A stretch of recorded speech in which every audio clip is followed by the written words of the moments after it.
Welcome and thank you. How are you? Good, good, good. You know that how are you is the most difficult question across culture. Why is that? How many seconds or minutes you can listen to the answer to the how are you question? Because I'm Italian, and so if you ask me how are you, and I know there are other Italians in the room, I can start telling you about like my holiday, my dog, my family, the weekend, next weekend, in 2 weeks, weekend. But maybe you are from a culture that you won't just, even in a business setting especially, just get down to business, like discuss business.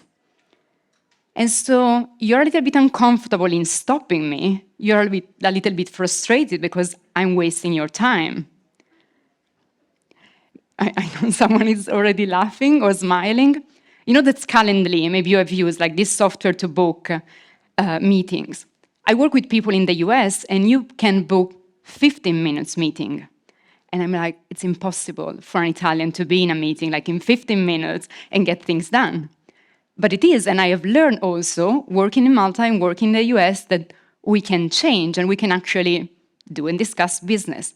But I have to force myself in be like short and just answer fine to the how are you question and then discussing business. So now you're probably thinking, oh, it's communication. And we always discuss, yeah, it's communication. The problem is not only communication. I wish it would only be communication. Is that there are different values, what also was mentioned before. There is a different idea of time. Is time is money, or time is building relationships so that then we can do business? There is also a different way of building relationship. So I need to know you, to trust you, and then do business together. Just not enough for me, from my culture, that you are good at your job. And the big issue is there's no right or wrong. Everyone is right, because it's our own culture and our own perspective. Let's try another one. Business lunch. Do you do business lunch? Are you comfortable in talking about business during lunch? Or just maybe having a sandwich in front of your laptop while you are in an online meeting?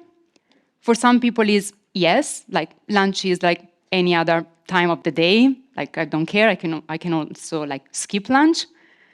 For others, it's like, I would like actually to sit down, have a proper lunch, and discuss again about my weekend, my holiday, whatever, not related to business.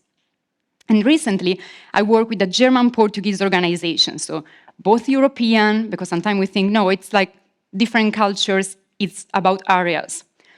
Here we have like a German company that acquire, like merge with a Portuguese company. One of their biggest issue is business lunch, because there is 1 hour time zone. And when the German, they want to have meetings, the Portuguese, they want to have lunch. And 1 day is okay, like 2 days okay, but like every day, it's really a struggle. It's really a frustration. And let's see the third one. Is this in your culture? Yes or no? If you ask me, can you deliver this by Friday? And I'll tell you, I'll get back to you. I'll try. I'll do my best. Is it yes or no? Let's see, how many yes? Raise your hand. Will I deliver by Friday? Yes, yes, yes, yes. For the others, is it no? Yeah. One of the biggest struggles of the Maltese companies I'm working is why the Indians, they never say no. Because some cultures are afraid to say no. And again, it's not only about communication, it's about reputation and face. I don't want to disappoint my manager.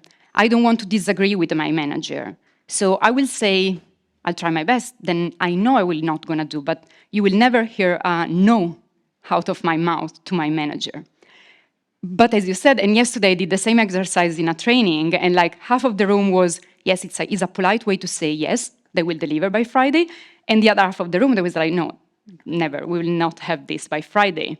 And also here, I know you were also like scared, afraid of saying, no, it's not in my culture, but I know it is in your culture. And this is exactly the problem, because the people that think it's yes, on Friday you're waiting for me to deliver, and then nothing happened, and you get struggle, you get disappointed, and it's like, what's the problem with Viviana? Why she didn't tell me she had a problem and she couldn't deliver by Friday? Because I have an issue in saying no. And again, it's not just communication, it's my value. I don't want to disappoint you. I want to keep like your reputation, my reputation. And so it's about these different values.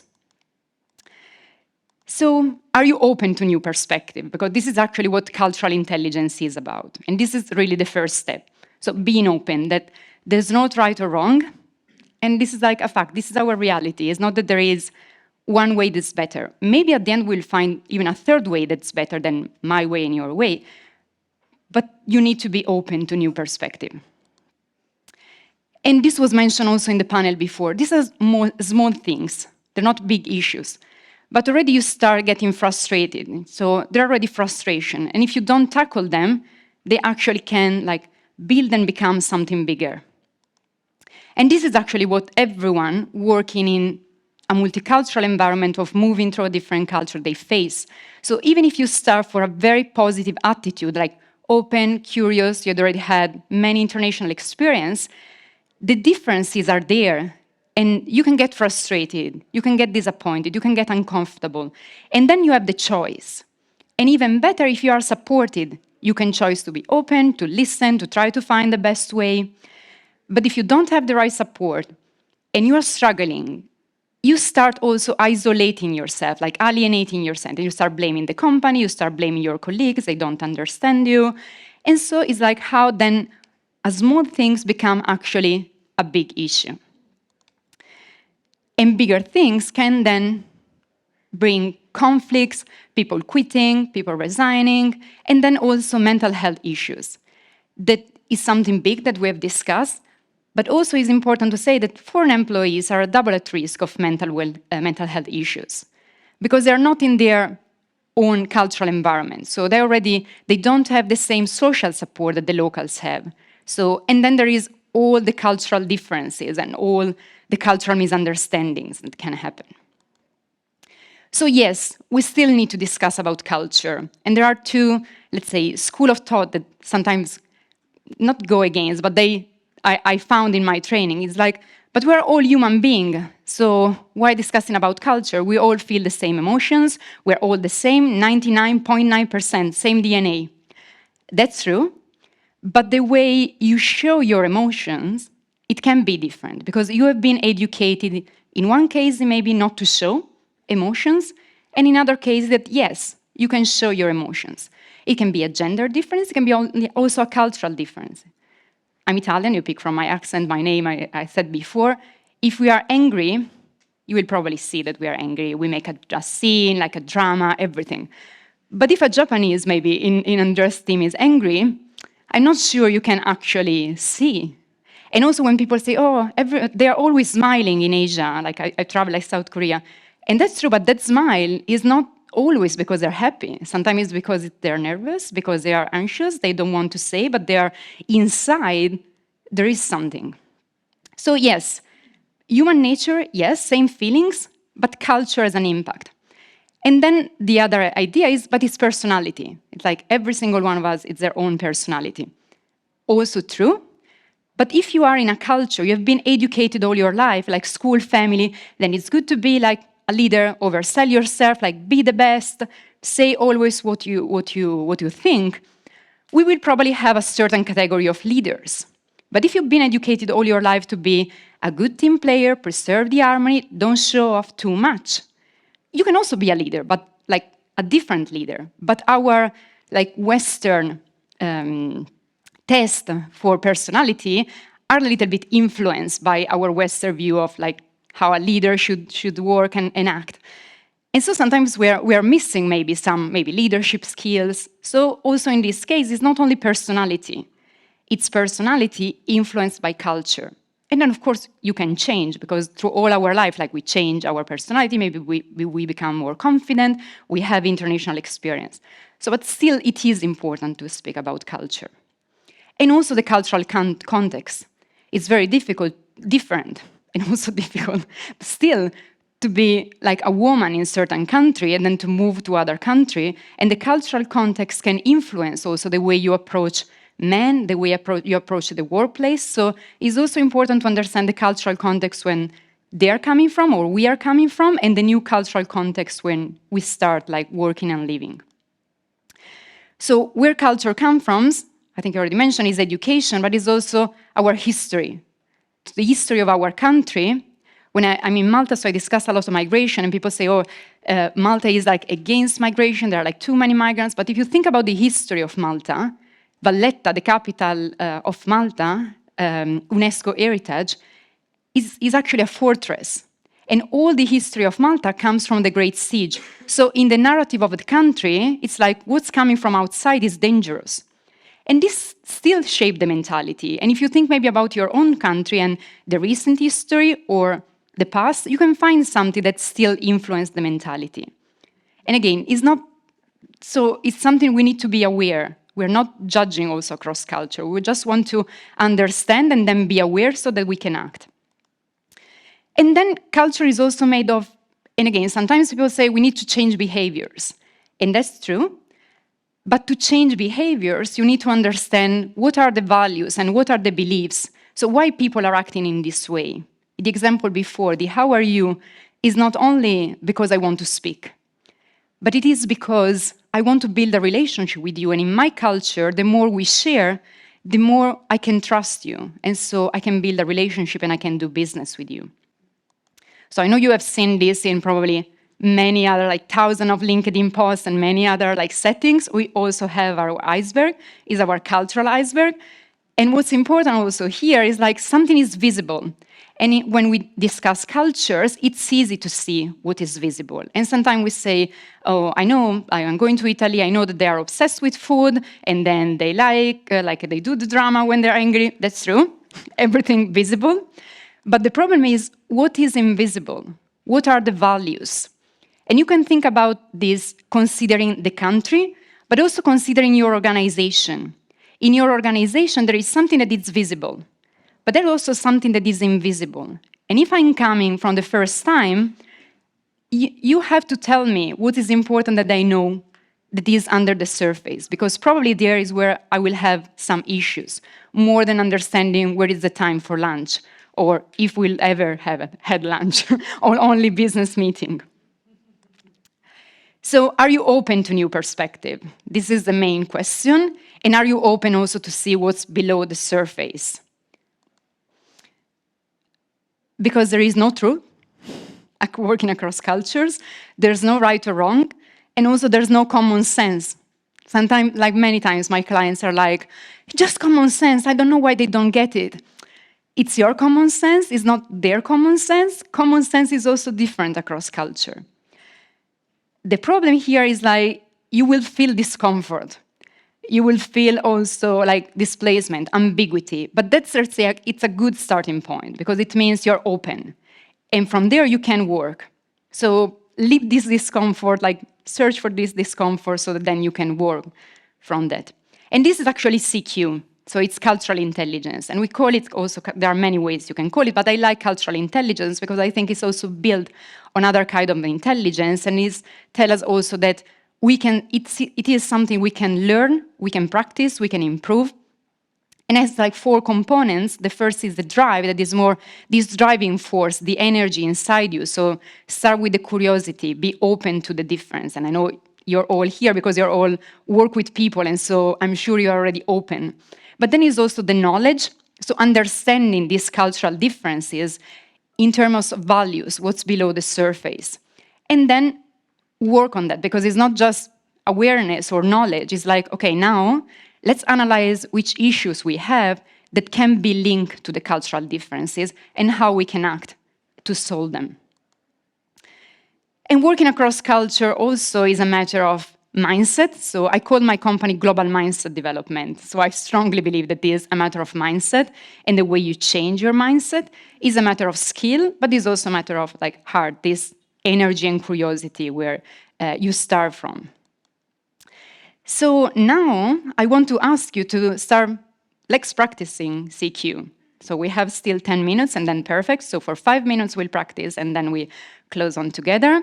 So I would like you to, I think we can stand up because we've been sitting already. So stand up, and also because I know you are sitting close to someone that you know. So go to meet someone you don't know and ask and, and discuss this. Wait. Wait.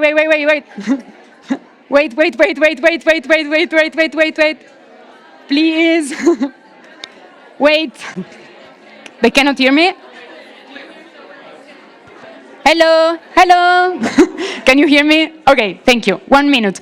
You have to discuss with this person these 4 questions. How many cultures have you met in the last month? And it can be only not at work, but it can only be in your neighborhood, when going to shop, on holiday.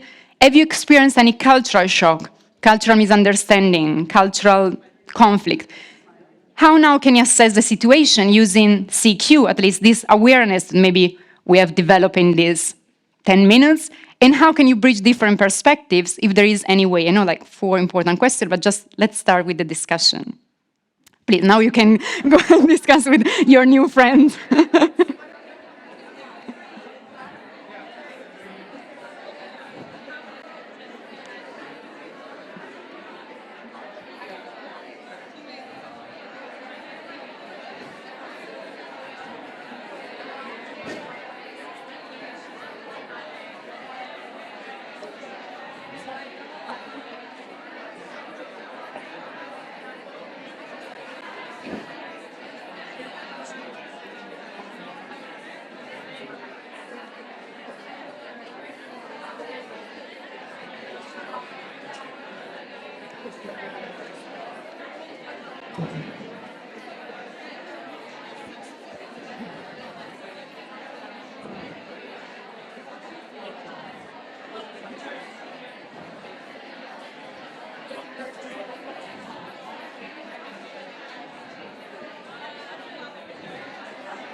No.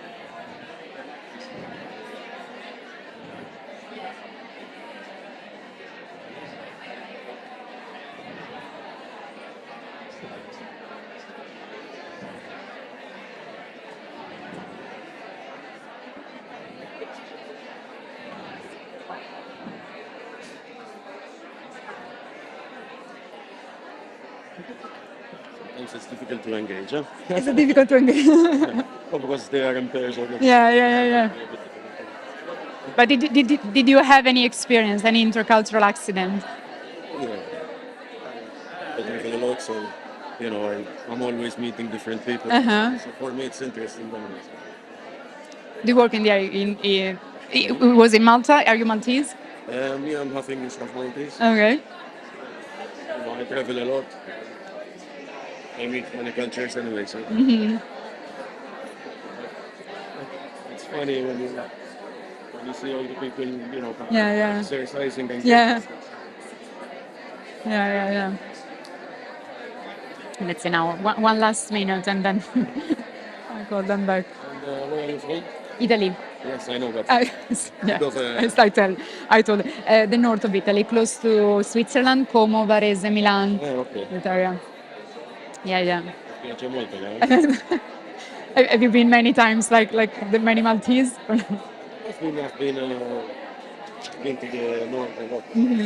That's where I was. Yeah. Thanks.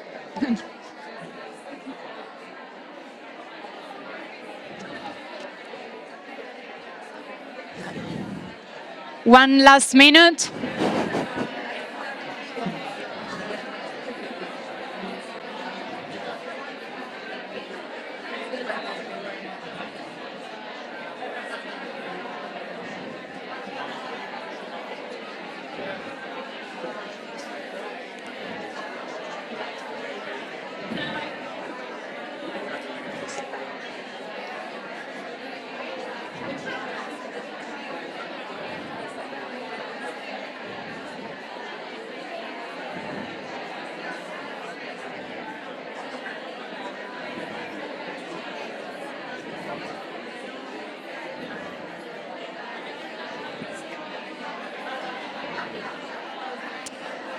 Okay, we can start making our way back and sitting.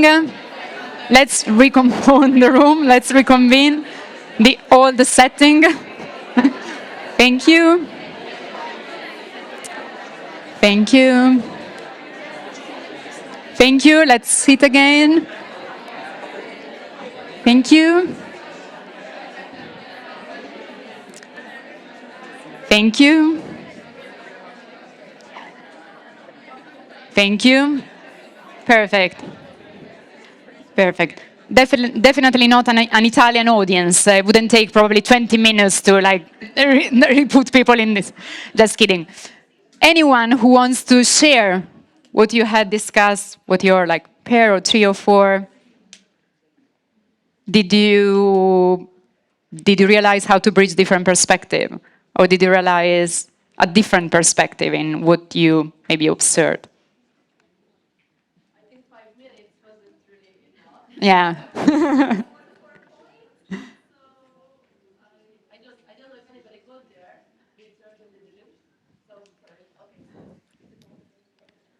Okay. Okay, sorry. So I don't know if anybody got to the fourth point, because basically here the three of us, two of us are from the same company, and we have the lady in front of us who is from a different company, totally different business. So basically with the first 5 minutes, we managed to get to know each other a little bit better and get to the little bit of a communication about the different cultures which we work with. She mentioned she's been to 3 conferences in the last few weeks, and we are working with an affiliation company based in Malta, and we have cultures from all around the globe basically. So I can relate very much to the things which you have mentioned. It's very important. It's a very important topic, especially for the foreigners who are based in Malta. So I think many companies should pay a little bit more attention to these issues, because people are obviously the base of the company. So we have to try to keep them always happy and try to find an understanding with each other. So Thank I give you. it back. Thank you. Thank you. It's also good. Even if it was just the beginning, it was exactly what that was the purpose. So it's a beginning of starting reflecting and ask maybe question to change the perspective and try to look at things with a new perspective, or at least open to new perspective. So yes, this was actually something I wanted to share with you today. And like the secret also is what we just did. So be open also to totally different perspective. And again, can be scary at the beginning, but we also, in cultural difference, in intercultural management, we call it cultural dilemmas. We really have, you have a dilemma with 2 different values, but you don't have to choose one of the 2. Of course, we're not discussing human rights or other big issue, but in our like daily job, daily work, is like how we can reconcile this different perspective. This is where you want to go. And then also constantly learn and then act, because it's not only observing or having this haha moment, it's then like what I can do now that I see that something going on that's influenced by culture. So are you ready? Because like cultural intelligence is really like switch from why can't you see the things like I do, that is our starting point, like for every one of us probably, to help me see what I might be missing. Help me see your perspective so that I can put myself in your shoes and see things like the other, also let's say the other side of the house, the other side of the room. And so together we can bridge this different perspective. This is what I wanted to share with you today. And thank you. I think we have still like 50 seconds if there is one question. Otherwise, like enjoy the rest of the conference. I will also be around. So enjoy.